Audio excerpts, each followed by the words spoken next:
하나님 우리에게 주시는 은혜의 말씀 함께 받도록 하겠습니다. 지난주 본문과 같고요. 하지만 오늘은 총 복습편 1장부터 40장까지 다시 다 볼 텐데, 오늘 성경 봉독은 40장 34절부터 38절까지 말씀 같이 봉독해 올리도록 하겠습니다. 출애굽기 마지막 장 40장 34절부터 38절입니다. 해막에서 성막으로 라는 말씀의 제목으로 함께 은혜를 받겠습니다. 교독하겠습니다. 구름이 해막에 덮이고 여호와의 영광이 성막에 충만하매 모세가 회막에 들어갈 수 없었으니 이는 구름이 회막 위에 덮이고 여호와의 영광이 성막에 충만함이었으며, 구름이 성막 위에서 떠오를 때에는 이스라엘 자손이 그 모든 행진하는 길에 앞으로 나아갔고, 구름이 떠오르지 않을 때에는 떠오르는 날까지 나아가지 아니하였으며. 함께 읽겠습니다. 낮에는 여호와의 구름이 성막 위에 있고 밤에는 불이 그 구름 가운데 있음을 이스라엘의 온 족속이 그 모든 행진하는 길에서 그들의 눈으로 보았더라. 아멘. 네, 해막에서 성막으로. 네, 우리가 지난주까지 출애굽기 40장까지 우리가 다 봤어요. 네. 그래서 오늘은 출애굽기를 다시 한번 총 복습하려고 해요.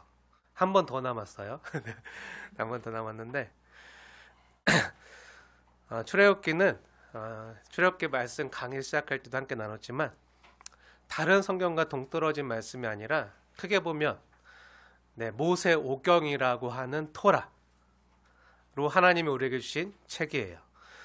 모세 오경은 우리가 다 알다시피 창세기, 출애굽기, 레위기, 민수기, 신명기, 창출, 레민신 이렇게 하나님께서 모세를 통해서 당시 하나님의 백성들에게 주신 약속의 말씀을 오류 없이 모세를 통해서 기록해서 우리에게 주신 말씀이죠. 우리가 출애굽기 강해를 처음 시작할 때 모세 오경에 보면 5개 높은 산봉우리가 있다고 했잖아요. 산봉우리가 높아요. 5개 엄청 높은 산봉우리 있는데 그 중에서도 가장 높은 산봉우리가 뭐라고 그랬죠? 출애굽기예요. 출애굽기만 잘 넘으면 나머지는 출애굽기를 잘 이해하면 최고 높은 산을 등반한 거기 때문에 나머지는 쉽게 등반할 수가 있고 쉽게 이해할 수가 있어요. 크게 모세 오경에 대해서 간략히 다시 한번 소개하자면, 우선 창세기는요, 이스라엘 백성들이 어떻게 애굽에 내려오게 되었는지 그 이유와 근원을 밝히고 있고요. 그래서 창세기 후반부에 보면 요셉이 먼저 애굽에 종으로 팔려서 내려오잖아요. 그리고 나중에 야곱의 식구들이 모두 애굽에 내려오는 걸 보게 돼요. 그리고 출애굽기에서는 하나님께서 창세기에 아브라함과 이삭과 야곱에게 언약하신 그 약속대로 하나님의 백성들을 애굽의 압제로부터 구원하시는 그 여정과 또 시내산에서 하나님 나라의 헌법이라고 할 수 있는 십계명을 주시는 것과 또 성막을 건설하는 내용이 그 뒤에 나와요. 그리고 출애굽기 다음에 나오는 레위기서는요, 쉽게 말하면 이 성막 운영 지침서라고 할 수 있어요. 이 성막을 만들어 주셨잖아요. 이 성막에서 제사를 드릴 때, 특히 하나님께 나아가는, 죄인들이 하나님 앞에 나아가는, 거룩하지 하나님께 나아갈 때 지켜야 될 5대 제사에 대한 그 성막 운영 지침들이 이렇게 기록되어져 있어요. 설명이 좀 필요한데요. 이스라엘 백성들이 출애굽해서 이제 시내산에서 머물러서 이제 시내산 언약을 받았잖아요. 그때 하나님께로부터 2가지 중요한 것 받았는데요. 그 시내산에서 받은 게 뭐죠? 하나는 십계명이고요. 하나는 성막이에요. 여기서 성막은 하나님의 백성 가운데 하나님이 직접 임재하시고 통치하시고 다스리는 걸 상징해요. 하나님의 주권 언약의 성취라고도 할 수 있는데요. 레위기서는 이 거룩하신 하나님의 임재 가운데 하나님의 백성들이 어떻게 살아야 되는지를 가르쳐주는 내용이라 할 수 있어요. 하나님이 거룩하니 너희도 거룩하라. 그때 꼭 필요한 것이 성막이라 했잖아요. 교회. 그래서 더 쉽게 말하면 레위기서는요, 거룩하신 하나님께 나아가는 성막 운영 지침서라고 할 수 있고요. 레위기서 다음에 나오는 민수기서는요, 하나님이 이제 구원하시고 출애굽시킨 하나님의 백성들의 그 숫자의 기록과 또 출애굽한 후에 시내 강에서 40년간 어떻게 살았는지 그 생생한 삶의 기록이 나타나 있는 게 민수기예요. 그리고 신명기서는 조금 전에 출애굽해서 시내산에 사나니까 중요한 거 두 가지를 받았다고 했잖아요. 무엇과 무엇이었죠? 십계명과 성막. 근데 성막 운영 지침서가 레위기서라면 신명기서는요, 시내산 언약 가운데서 받은 그 십계명의 시행세칙이라고 할 수 있어요. 하나님의 백성답게 거룩하게 살려면 너는 이렇게 살아라. 하나님의 법을 마음에 새기고 하나님을 사랑하고 이웃을 사랑하는 제사장 나라로 살아야 된다 하는 구체적인 율법의 해석과 그 십계명에 대한 시행세칙을 주는 성경이요, 바로 신명기서라고 할 수 있어요. 우리는 지금 이 짧은 시간 동안 창세기, 출애굽기, 레위기, 민수기, 신명기 이 모세오경 전체를 다 살펴봤어요. 네, 이러한 내용만 염두에 두고 성경을 읽어도요, 성경 읽는데 큰 도움이 되실 거예요. 사실 출애굽기서는요, 이 땅에 하나님 나라가 어떻게 세워져 가는지를 보여주는 매우 중요한 성경이라고 할 수 있는데요. 여기서 중요한 건 하나님 나라예요. 우리가 지난번에도 여러 번 하나님 나라에 대해서 함께 상고했지만 이 모든 가정이 하나님께서 하나님 나라를 이 땅 가운데 어떻게 세우시는지를 보여주는 하나님의 구원 역사, 하나님의 그 역사 가운데 있었던 일들을 기록한 내용의 성경이잖아요. 여러분, 국가의 3요소에는 뭐가 있죠? 국가의 3요소. 우리가 다 사회시간 옛날에 다 배웠지만, 학교에서 배웠지만, 국가의 3요소에는 뭐가 있죠?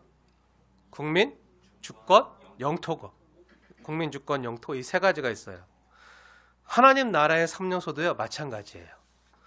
우선 하나님 나라에는요, 하나님의 백성이 있어요. 그리고 하나님의 주권이 있어요. 모든 주권은 하나님께로부터 나와요. 그리고 영토가 있어요. 하나님의 백성, 하나님 주권, 그리고 영토. 출애굽기는요, 하나님께서 이 땅에 어떻게 하나님의 나라, 그 사랑과 정의의 나라, 의와 공도의 나라를 하나님께서 세워가시는지를 잘 보여주는 성경이 바로 출애굽기서예요. 정말 그러한 거 우리 다시 한번 살펴볼게요. 창세기 1장으로 가보세요. 우선 하나님 나라를 하나님께서 세워가실 때 먼저 하나님의 백성을 주세요. 그 아브라함에게 언약했던 그 자손. 출애굽기 1장 7절을 보세요. 출애굽기 1장 7절 말씀.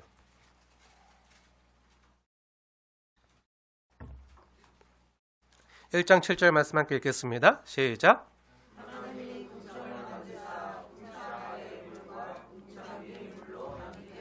아니, 창세기 말고요. 출애굽기 1장 7절이요. 아, 제가 창세기라고 했나요? 아, 죄송합니다. 네, 아직 그래서 제가 마스크 썼어요. 아직 유증이 남았. 네, 죄송합니다. 출애굽기 1장 7절. 출애굽기 1장 7절. 어떻게 한 마음이 돼서 창세기 1장 7절을 읽나 했더니 네. 아유, 감사합니다. 이렇게 말 잘 따라주셔서. 예, 다시 출애굽기 1장 7절을 읽겠습니다. 시작. 이스라엘 자손은 생육하고 불어나 번성하고 매우 강하여 온 땅에 가득하게 되었더라. 아멘. 네, 하나님의 약속의 성취죠. 하나님께서 아브라함에게 주셨던 그 자손 언약. 하나님 말씀대로 이스라엘 자손은요, 어떻게 됐죠? 생육하고 불어나서 번성해서 매우 강해서 온 땅에 가득하게 되었어요. 이스라엘 자손이요, 그냥 생육하고 번성하고 불어나서 강해진 게 아니에요. 하나님의 약속의 성취로 가능해진 거예요. 하나님의 언약 성취죠. 어떤 언약이죠? 네, 창세기에 나타난 아브라함 언약이요. 아브라함의 자손들이 애굽에 내려올 때는 몇 명이었죠? 70명이었잖아요. 애굽에 내려올 때는 70명밖에 안 내려왔어요. 애굽에 있었던 요셉 가족 빼놓고 합쳐서 다 해봤자 75명. 그 75명이었던 인구가요, 300~400년이 지난 뒤에 어떻게 되죠? 200만 명이 넘는 인구로 폭발적으로 늘어났어요. 75명이. 200만 명이 훨씬 넘는 인구로. 불과 몇 세대 사이에. 이건요, 하나님의 돌보심과 역사가 아니면 불가능해요. 하나님이 약속대로 생육하고 번성하는 복을 주신 거죠. 이 200만 명이라는 숫자가 어떻게 나오죠? 네, 민수기에 보면 나와요. 민수기에. 민수기가 말 그대로 백성민, 숫자 할 때 수 해서 백성들의 숫자의 기록이잖아요. 출애굽할 때 이스라엘 백성들이 200만 명이 넘게 된 그런 기록들이 나와요. 그 200만이 나중에 하나님의 군사로 세워지는데, 하나님께서 아브라함에게 주신 약속 있잖아요. 내가 너의 자손을 하늘의 별과 같이 바다의 모래와 같이 많게 하겠다는 그 하나님께서 아브라함에 주신 그 자손 언약이 성취가 되는 거예요. 그리고 그 나라가 또 하나님 나라 세워지려면 그 나라의 헌법이 있어야겠죠. 그래서 모세가 시내산에서 받은 그 십계명이요, 바로 하나님 나라의 헌법이에요. 그 헌법 정신은 뭐죠? 네, 하나님 사랑, 이웃 사랑이에요. 사랑의 헌법이에요. 그렇기 때문에 하나님의 사람들은요, 사랑의 사람이 되어야 돼요. 사랑의 사람들 되시길 축복합니다. 하나님 말씀으로 너희 말씀 지켰어? 못 지켰어? 했어? 안 했어? 하면서 찌르는 건요, 율법 조문은 지키는 것일 수는 있어도요, 진짜 하나님이 주신 헌법 정신에 따라서 사랑하며 살지는 못하는 거죠. 사랑하는 여러분 축복합니다. 사랑하며 사십시오. 사랑하면 돼요. 우리가 사랑하면요, 하늘에서 뜻이 이루어지는 것 같이 이곳에서도, 이 땅에서도 천국이 이루어지는 거예요. 어디서요? 교회가 천국이 되는 거예요. 하나님의 뜻이 하늘에서 이루어지는 것 같이 땅에서도 이루어진다는 게 뭐죠? 하늘에서 뜻이 이루어진다는 게 뭐죠? 하나님의 통치가 실현되는 거잖아요. 그런 것처럼 우리가 이 땅에서 서로 사랑하면요, 우선 하나님을 제일로 사랑하고, 또 우리가 서로 사랑하면요, 이 땅에서도 하나님의 통치가요, 그 천국이요, 우리 삶에 이루어지는 거예요.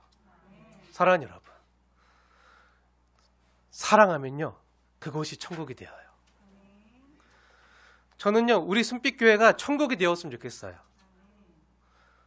물론 교회가 다 천국이라는 얘기는 아니에요. 불완전한 하나님 나라지만, 그러면도 천국의 모델하우스에 가까운, 불완전하지만 그러면도 천국의 모델하우스 같은 곳이 우리 순빛교회가 되었으면 좋겠어요. 교회는 건물이 아니잖아요. 교회된 저와 여러분이요, 사랑이신 그 하나님을 닮아서, 하나님은 사랑이시잖아요. 그 하나님 아빠를 닮아서 사랑의 사람이 되면요, 우리가 있는 이곳이요, 천국이 되는 거예요. 천국이. 여러분의 가정이요, 천국이 되는 거예요. 사랑하는 여러분 축복합니다. 천국을 경험하고, 천국을 확장하고, 천국을 살아가는 복된 순빛 성도님들 되시길 축복합니다. 출애굽기에 보면요, 전반부에 하나님의 구원이 나와요. 말 그대로 애굽에서 출애굽시키는 사건이 나와요. 애굽에서 나오는 출애굽 사건이 나오죠. 그리고 이제 20장부터는 하나님 나라의 헌법인 십계명이 나오고요, 그 다음에 나오는 게 바로 성막이에요. 그런 성막이 상징하는 건 뭐죠? 네, 성막이 상징하는 건 바로 하나님의 주권이에요. 하나님이 우리와 함께 계신다. 우리 가운데 함께 계신다. 우리 가운데 오셔서 하나님이 임재하시고 통치하시고 다스리신다. 주님의 말씀으로 다스리신다. 이 사실을 성막을 통해서 보여주는 거예요. 우리가 죄인 되었지만요, 하나님께서 우리를 언약의 피로 씻기시고 정결케 하시고 단장시켜서 하나님 앞에 나아갈 수 없는 죄인이지만 주님의 그 보혈로 우리를 정결케 씻기셔서 하나님 앞에 나오게 만드시고, 그렇게 이쁘게 단장시켜서 주님의 신부로 만들어 가시고, 그렇게 하나님의 백성 삼으신다는 거예요. 하나님의 주권 언약의 성취죠. 성막은요, 하나님의 주권 언약의 성취와 같은 거예요. 그럼 이제 뭐가 남았죠? 국민, 주권했잖아요. 이제 영토가 남았잖아요. 영토. 땅만 남았어요. 이제 하나님께서 약속하신 약속의 땅을 찾아가는 여정이 이제 민수기, 신명기, 여호수아서에 나타나 있는 거예요. 우리가 지난번에 여호수아서 강해를 하면서 하나님께서 적과 꿀이 흐르는 땅을 주시겠다는 약속을 어떻게 이루어 주셨는지를 우리 그 여호수아 강해를 하는 그 긴 시간 동안 우리가 다 함께 봤잖아요. 이렇듯이 출애굽기는요, 하나님께서 주시는 약속의 땅으로 나아가는 그 하나님 백성들의 이야기예요. 또 그들 가운데 하나님께서 어떻게 역사하셨는지 나타내는 하나님의 구원 역사 이야기예요. 아직 영토가 주어지지 않았어요. 출애굽기 때만 보더라도 아직 약속의 땅에 주어지진 않았어도 하나님 나라는요, 성립이 돼요. 왜죠? 하나님이 그들과 함께 하시기 때문에, 하나님의 통치가 임하기 때문에. 이건 마치 우리나라가 지난 일제 침략을 받아서 그 식민 지배를 받을 때 땅을 잃었잖아요. 국토를 잃었잖아요. 하지만 우리나라 백성들은요, 조선 총독부의 다스림을 받은 게 아니라 상해에 있던 대한민국 임시정부의 통치와 다스림을 받아서 이 땅에서 독립운동을 하고 해방된 그날을 꿈꾸면서 살았던 거랑 마찬가지예요. 일제시대 때 비록 땅과 영토는 잃었지만 우리는 한국인의 얼과 정신을 가지고 일본 총독부의 통치가 아니라, 그 천황의 통치가 아니라 대한민국 임시정부의 통치를 받으면서 생활했던 거죠. 이스라엘 백성들의 얼과 정신은요, 이제 십계명을 통해서 주어졌고요. 그리고 성막을 통해서 하나님의 주권대로 이제 말씀으로 통치와 다스림을 받는 거예요. 그런데 이 성막과 관련해서 매우 신기하면서 놀라운 내용이 오늘 성경 본문에 기록되어져 있는데요. 오늘은 여러분과 함께 그 성막 이야기를 풀어가려고 해요. 오늘 말씀의 제목이 뭐죠? 네, 회막에서 성막으로예요. 사실 회막이 성막이고요, 성막이 회막이에요. 혼용해서 같이 써도 크게 상관은 없지만, 그렇지만 우리는 구별할 수 있어야 돼요. 지난번에 말했듯이 뭐가 성막이고 뭐가 회막이고 뭐가 장막이고 이런 것들은 구별할 수 있어야 돼요. 특히나 우리가 함께 읽었던 본문 출애굽기 40장 말씀은요, 이 성막이 완성된 다음에 내용이잖아요. 성막이 완성된 다음의 내용도 이제 33절부터 기록되어져 있는데, 정말 놀랍고도 신기한 건요, 35절 말씀을 보세요. 여러분, 지난주도 이 말씀을 읽었는데 이상하다 여기지 않으셨나요? 뭐가 이상한지 우리 함께 하나님의 말씀을 눈여겨보면서 35절 말씀 함께 받들어 읽겠습니다. 시작. 모세가 회막에 들어갈 수 없었으니 이는 구름이 회막 위에 덮이고 여호와의 영광이 성막에 충만함이었으며. 아멘. 네, 하나님께서 뭐라고 말씀하시는 거죠? 모세가 회막에 들어갈 수 없었다는 거예요. 왜 못 들어가죠? 왜죠? 그전엔 잘 들어갔잖아요. 맨날 들어갔잖아요. 이제 못 들어가요. 왜 못 들어가는 거죠? 33절 보세요. 33절 말씀. 33절 마지막 부분. 모세가 이같이 역사를 마치니. 하나님의 말씀에 따라서 하나님 보여주신 모양과 양식대로 다 성막 건설을 마쳤어요. 이 성막 건설을 마치고 나니까 하나님의 영광을 상징하는 구름이 회막에 덮이고 하나님의 영광이, 여호와의 영광이 성막에 충만했는데, 그 다음부터는요, 성막이 완성된 뒤부터는요, 출애굽기 40장 33절 뒤부터는요, 성막이 완성된 뒤에는 모세가 회막에 들어갈 수가 없었어요. 그럼 모세는 왜 성막에 못 들어간 거죠? 한번 본문 말씀을 보세요. 출애굽기 40장 1절부터 33절까지 한번 보세요. 출애굽기 40장 1절부터 33절까지는요, 모세가 하나님의 명령에 따라서 회막에 들어가잖아요. 들어서 뭐 하죠? 하나님의 말씀대로 성막을 세우는 모습들이 나와요.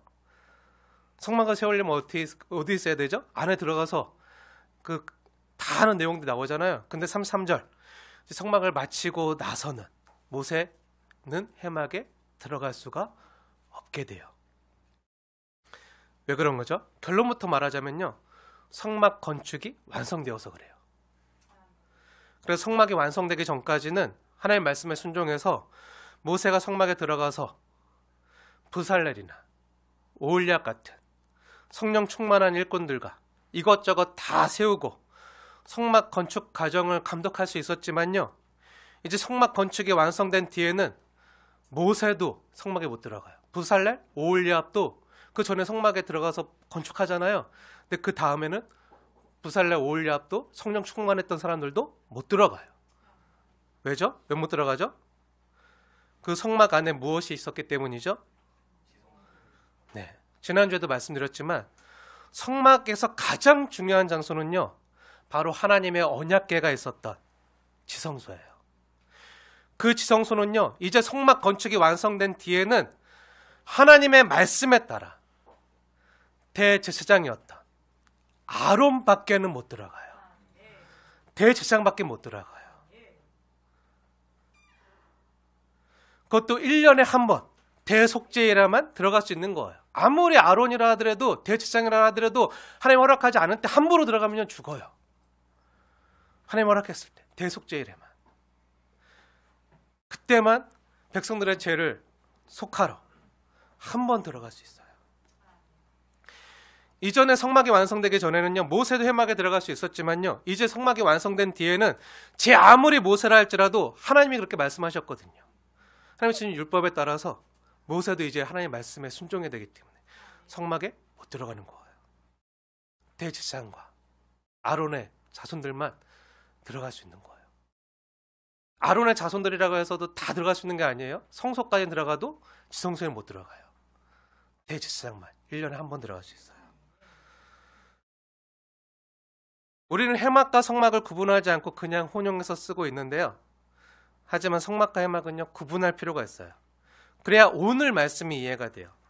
엄밀히 말해서 성막이 언제 완성되어지죠? 오늘 본문대로 한다면 출애굽기 40장 33절에 이르러서야 완성되어져요. 그리고 그 성막 가운데 하나님의 영광이 가득히 임하죠. 완성되어진 다음에 하나님이 너무 기뻐하시면서 하나님이 임재하세요. 하나님의 영광이 가득히 임하는 쉐키나의 영광, 구름이 그 위에 가득히 나타나는 장면이 나와요. 성막 가운데 하나님이 임재하시고 지성소 가운데 증거궤의 속죄소라는 시온소에서 거룩하신 하나님이 거기서 내가 너와 만나고 내가 너에게 할 모든 명령을 이루리라 말씀하시게 된 다음에는요, 사람이 함부로 하나님께 못 나가요. 하나님 말씀에 따라 대속죄일에 언약의 피를 흘리고 난 다음에 대제사장만 지성소에 들어갈 수가 있어요. 물론 백성들 성막 안에 들어올 수 있어요. 거기서 번제, 희생 제물을 드리고 죄를 속하고 이렇게 하나님께 나아갈 수 있고 거기서 하나님의 말씀을 들을 수 있지만 아무나 지성소에 들어갈 수는 없어요. 우리가 지난번에 출애굽기 33장을 다루면서 거기서 모세가 하나님 말씀에 따라 그 짓고 있었던 그 장막을 회막이라고 이름하는 장면을 보잖아요. 33장 말씀. 정말 그러한가 우리 출애굽기 33장으로 다시 한번 가볼게요. 지난번에도 함께 나눴지만 다시 보겠습니다. 출애굽기 33장 7절 말씀을 한번 보세요.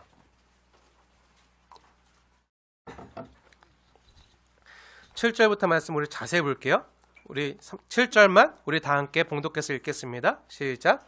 모세가 항상 장막을 취하여 진 밖에 쳐서 진과 멀리 떠나게 하고 회막이라 이름하니 여호와를 앙무하는 자는 다 진 바깥 회막으로 나아가며. 네, 아직 성막이 완성되기 전이에요. 성막이 다 지어지기 전에 모세가 성막이 지어지기 전 장막을 뭐라고 이름을 짓죠? 뭐라고 이름을 붙이죠? 회막이라고 이름을 줘요. 왜 회막이죠? 하나님을 만나는 장소이기 때문에 회막이에요.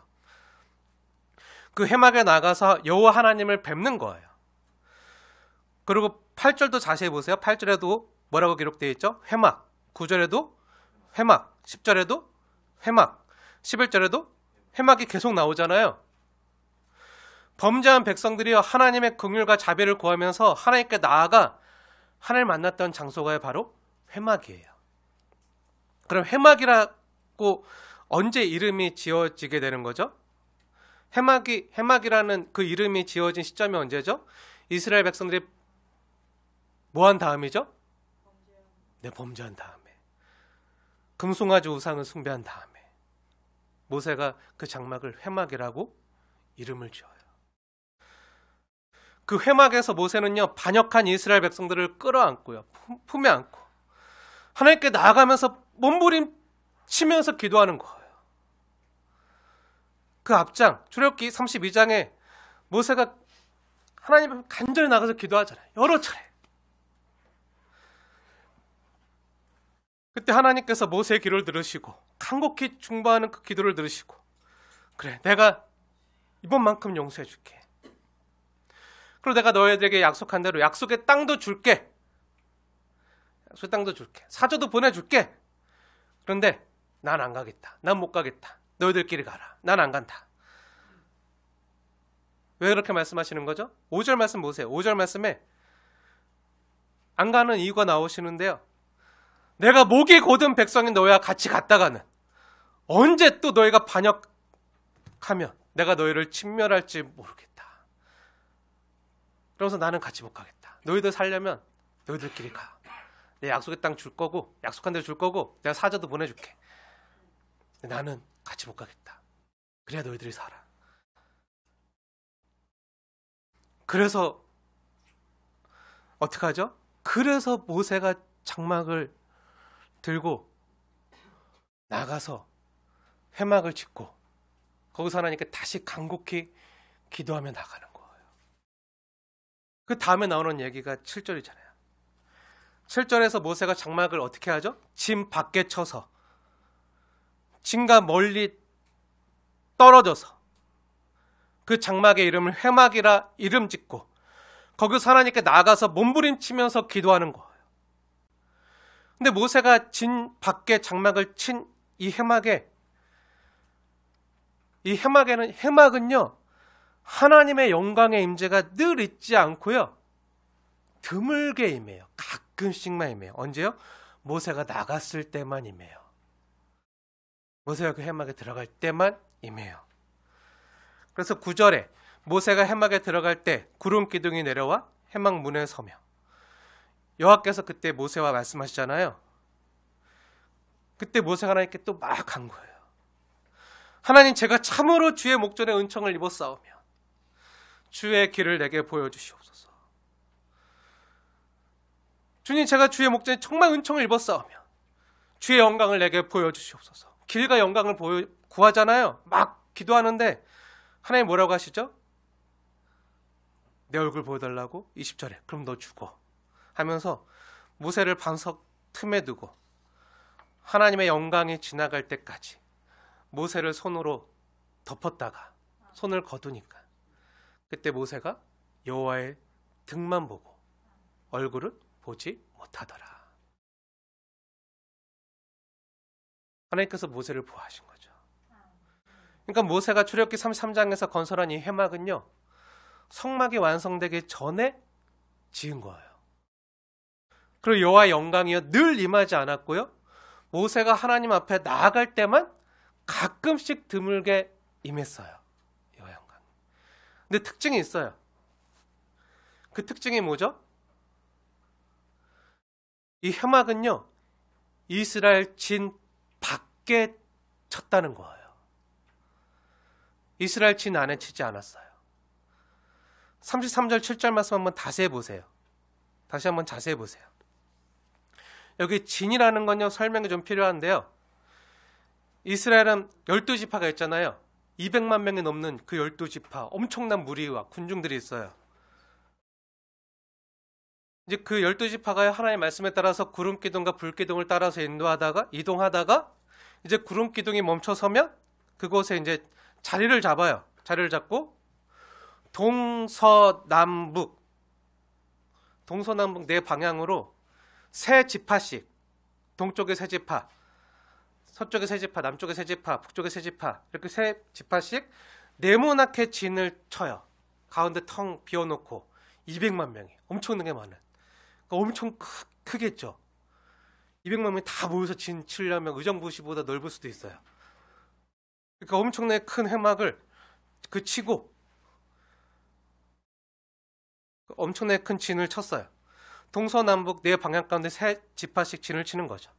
근데 모세가 쳤던 그 회막은요, 이스라엘 백성들 그 진 안에 있었나요? 아니죠. 진 밖에 있었어요. 진 밖에 쳤어요. 7절 말씀 다시 한번 자세히 보세요. 제가 읽겠습니다. 모세가 항상 장막을 취하여, 항상 장막을 취해서 어디요? 진 밖에 쳐서 진과 멀리 떠나게 하고 회막이라 이름하니 여호와를 앙망하는 자는 다 진 바깥 회막으로 나아가며. 회막을요, 이스라엘 진 안에 치지 않았어요. 진 밖에 쳤어요. 200만 명이 모여있는 그 엄청난 이스라엘 그 마을이 있는데 그 마을 안에 안 두고 진 밖에 힘들게 멀리 나가서 치는 거예요. 왜 진 밖에 치죠?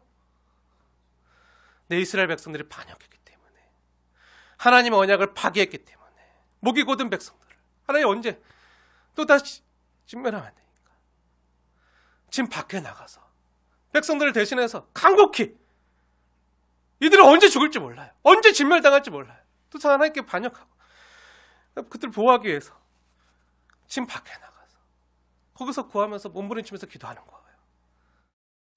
하나님의 언약을 파기했기 때문에.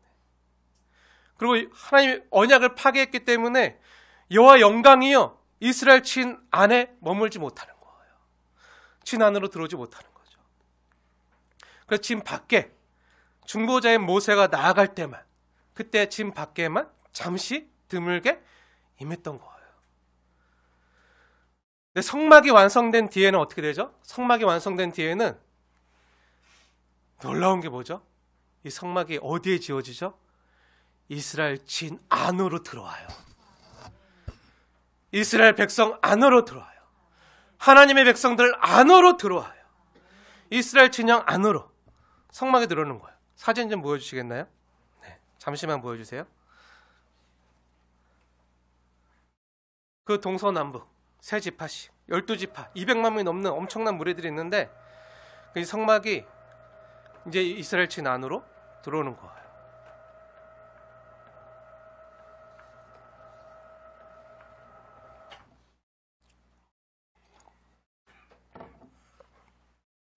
이게 이스라엘이 정착할 때, 성막이 완성된 뒤에 이스라엘이 구름 기둥과 불 기둥 따라서 이동했을 때, 또 이스라엘이 정착할 때마다 이런 형태로 진영을 짰던 거예요. 진영 배치도예요.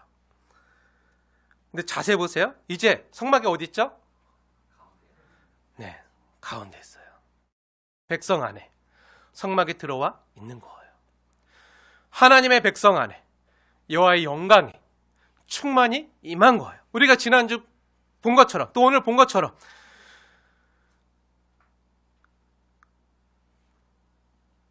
35절 말씀, 이는 구름이 회막 위에 덮이고 여호와의 영광이 성막에 충만함이었으며. 이제 여호와의 영광이요, 백성 위에 충만히 임하는 거예요. 우리가 지난주부터 이 모습을 계속 봤잖아요. 그러니까 회막에서 성막으로라는 건요, 엄청난 거예요. 이거는 사람이 못해요. 하나님의 은혜로만 가능한 너무나 놀라운 일이에요. 그럼 왜 회막이 주어졌었죠? 임시적으로? 하나님의 백성들이 범죄했기 때문이죠. 하나님의 백성들이, 그 자손들이 하나님의 언약을 파기했기 때문에. 근데 그걸 회복시킨 분이 계세요. 그래서요, 성경에 보면요, 예수님께서 어디서 죽임을 당하시죠? 영문 아닌가요?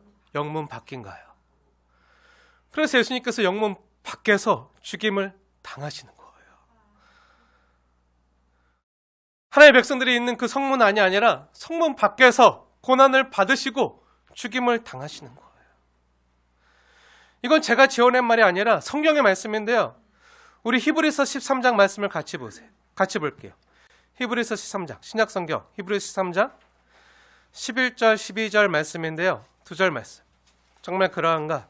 너무 중요하기 때문에 다 찾아서 같이 볼게요.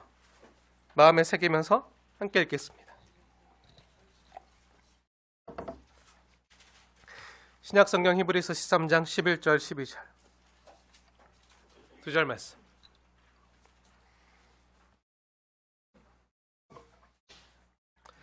찾으셨으면 같이 읽겠습니다. 시작. 이는 죄를 위한 짐승의 피는 대제사장이 가지고 성소에 들어가고 그 육체는 영문 밖에서 불사릅니다. 그러므로 예수도 자기 피로써 백성을 성문 밖에서 고난을 받으셨느니라. 아멘.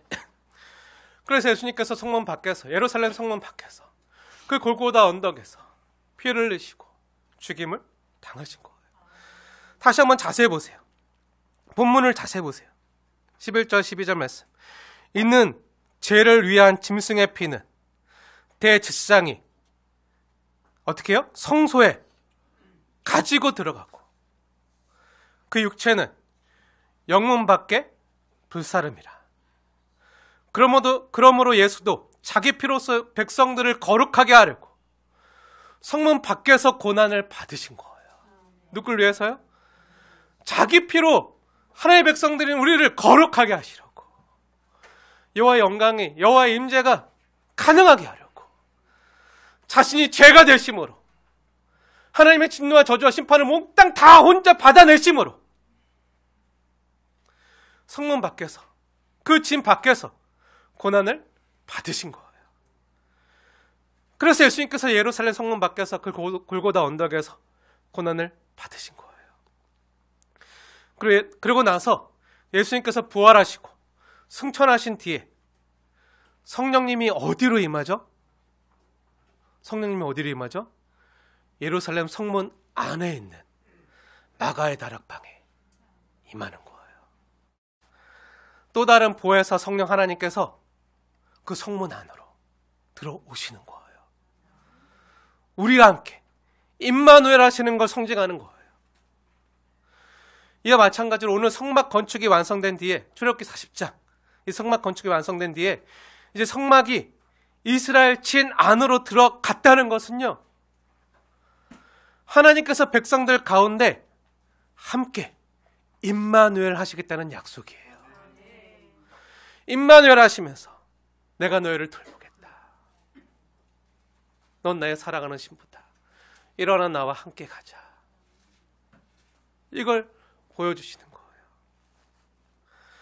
하나님의 백성들 가운데 여호와의 영광이 임재하시고 들어오시는 거죠.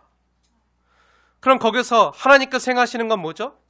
근데 하나님께서 직접 지휘하시고 통치하시고 다스리시는 거예요. 왕이신 하나님께서 백성들을 직접 지휘해 가시는 거죠. 그럼 어떻게 지휘해 가시는 거죠? 오늘 본문 말씀 출애굽기 40장 36절 말씀을 보세요. 구름이 성막 위에서 떠오를 때는 진군, 앞으로. 37절, 구름이 성막 위에 떠오르지 않을 때는 스톱.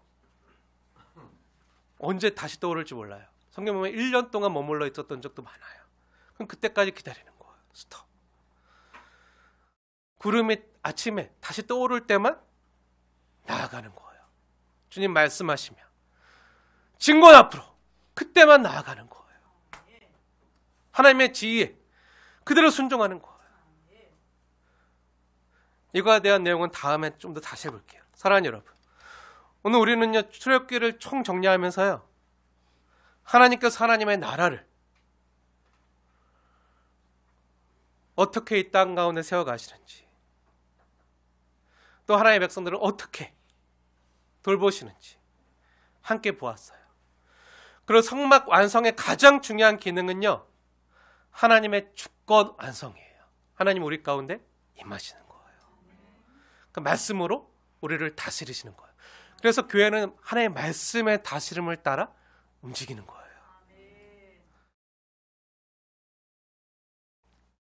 그러면요, 하나님의 백성들은 뭐라는 거죠? 우리 성도들은 뭐라는 거죠? 네, 오직 하나님의 통치와 다스림을 받는 백성이라는 거예요. 하나님의 백성. 그래서 주님이 말씀하시면 나아가고, 주님께서 멈추라 하면 멈춰 서는 거예요. 주님이 하라 하면 순종하고, 그건 죄니까 하지 말라, 가까이 하지 말라 하면 안 하는 거예요. 피하는 거예요. 그리고 죄와는 피 흘리기까지 싸우는 거예요. 즉 주님의 말씀에 인도함을 받는 거죠. 그렇게 주님이 거룩한 것처럼 우리도 거룩한 주님의 신부로 살아가는 거예요. 근데 내가 생각에는 이게 좋은 것 같은데, 이렇게 해야 될 것 같은데, 그런데도 주님의 말씀이 내 생각과 다를 때는 내 생각을 내려놓고 주님의 말씀을 따라 가는 거예요.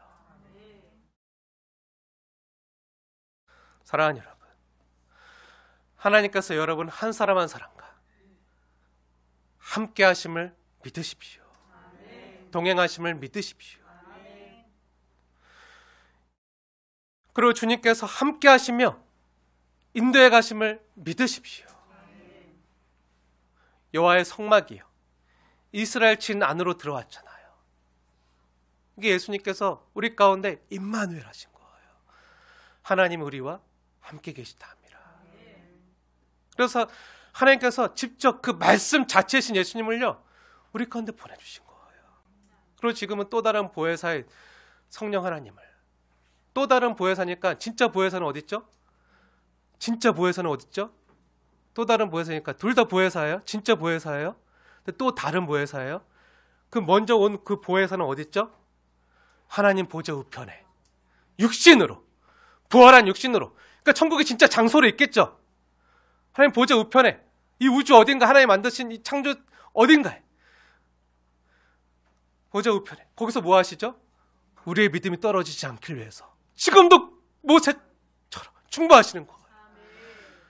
우리를 지금도 충보하시면서, 그래 거룩한 하나님의 사람 신부로 만들어 가시고 단장시켜 가시고, 그래서 그걸 어떻게 이루어 가시죠? 우리에게 보내주신 그 하늘 아버지께 부탁해서 보내신 또 다른 보혜사인 성령 하나님을 우리 안에 내주하게 하셔서 가르쳐 주시고 은혜 주시고 보호해 주시는, 그래서 보혜사예요. 보호해 주시고 은혜 주시고 가르쳐 주시는, 그렇게 성령님 하나님께서 우리 안에 들어오셔서 인도해 가시는 거예요. 이게 이스라엘 성막이요 진 안에 들어온 것과 마찬가지예요.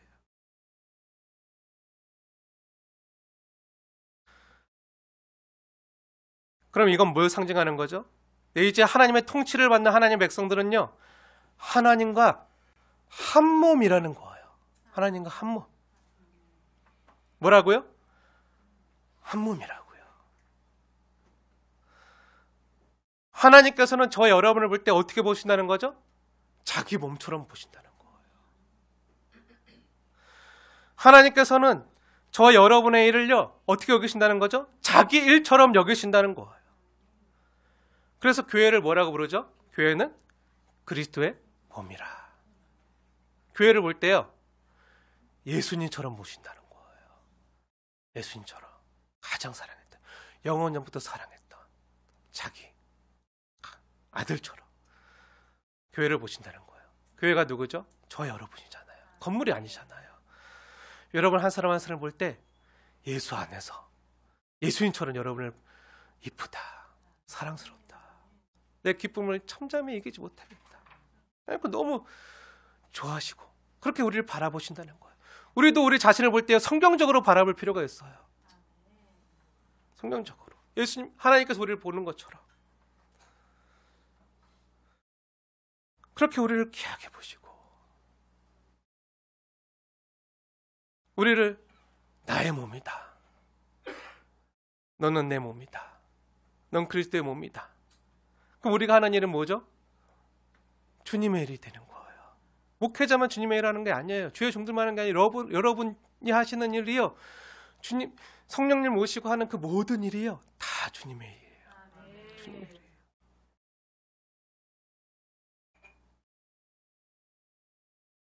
하나님께서는 여러분이 행하는 그 모든 일들을요 자신의 일처럼 여기세요. 그래서 여러분의 일을 방해하면 하나님 어떻게 하실까요? 누가 감히 내 일을 방해 하고 여러분 지키시고 여러분이 일하실 수 있도록 하나님이 도와주시겠죠. 앞에 여리고성이 있어도 어떻게 할까요? 무너뜨리시고 홍해가 가려막혀 있어도 여시는 거, 길을 여시는 거. 저와 여러분이 아프면요, 주님이 함께 아파하세요.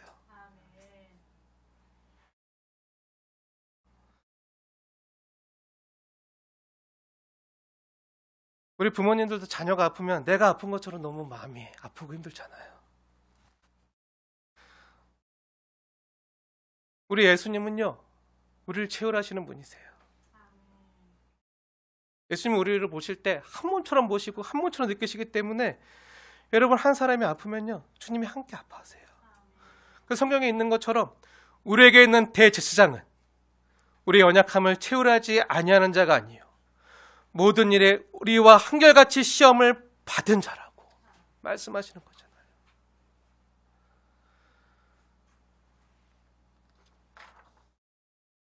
우리 아픔을 아세요. 우리 연약함을 아시고 함께 고통하시고 이걸 가만 참아 보지 못하시고 이기게 하시는 그 일을 주님이 함께 하시는 거예요. 그리고 누군가 그리스도의 몸된 여러분을 공격하면요, 여러분을 힘들게 하면요, 주님께서는 자신을 공격하는 것처럼 받아들이세요. 그냥 하는 얘기가 아니라 여러분 생각해 보세요. 이스라엘 진이 있어요. 200만 명이 움직여요. 동서남북 성막을 중심으로 움직여요. 근데 그 이스라엘 진을 누가 공격해 와요? 그 누굴 공격하는 거죠? 그 이스라엘 진 위에 여호와 영광이 가득한데, 여호와 영광이 가득한데, 그럼 그 세력이 아말렉이든 뭐 가나안 족속이든 어떤 족속이든 하나님을 공격하는 거예요. 그렇게 하나님은 받아들이시는 거예요. 왜죠? 한 몸이니까. 한 몸이니까. 여러분 안에 예수님의 영이 내주하시기 때문에. 여러분을 공격하고 여러분을 힘들게 하면요, 주님을 공격하는 거랑 마찬가지로 주님이 대하시겠다는 거예요. 그래서 한번 생각해 보세요. 그 다메스 도상에서 사울이 부활하신 예수님을 처음 만났을 때 예수님이 뭐라고 얘기하죠? 사울아, 사울아, 내가 어찌하여 나를 핍박하느냐? 너가 어찌하여 나를 박해하느냐? 근데 전에 사울이 예수님을 만난 적이 있나요? 한 번도 없어요. 성경에 의하면 본 적도 없어요. 직접 만난 적이 없어요. 그럼 사울이 핍박했던 건 누구죠? 교회를 핍박했잖아요. 예수 믿는 자들을 핍박했잖아요. 예수를 주라 고백하는 자들, 예수를 그리스도라 고백하는 자들, 그들을 찾아다니면서 죽이고 핍박하고, 그리고 스데반을 숨겨 이르게 했잖아요. 실제적으로 말하면 사울은 예수를 만난 적이 없어요. 근데 예수님께서 사울에게 뭐라고 말씀하시죠? 사울아, 사울아, 너가 어찌하여 나를 박해하느냐? 너가 어찌하여 나를 핍박하느냐? 이 말은 뭐죠? 반대로 얘기하면 사울이 공격했던 사람들은 예수 믿는 사람들이었어요. 성도, 교회. 근데 주님이요, 그 성도를 공격한 걸 자기를 공격한 처럼, 그 성도를 핍박하고 교회를 핍박하는 걸 자기를 핍박하는 것처럼 여기신다는 거예요. 여러분이 그런 사람이라는 거예요. 여러분이 그런 사람이라는 거예요. 그러니까 어떻게 하시겠어요? 주님이 지키시겠죠. 주님이 돌보시겠죠.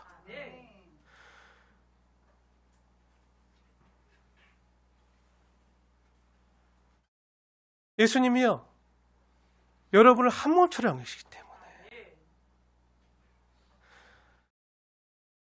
그러니까 위하지 않을 수가 없어요. 근데 우리가 그렇게 인식하지 않아도요, 난 나고 예수님은 예수님이지. 그렇게 우리가 인식하지 못하고 제 멋대로 살 때도요, 우리 주 예수님은요, 늘 우리를 그렇게 인식해 주시는 거예요. 인식해 주시는 거예요. 우리와 함께 하시는 거예요. 언제까지요? 끝날까지. 끝까지 사랑해 주시는 거예요. 끝까지 사랑해 주시는.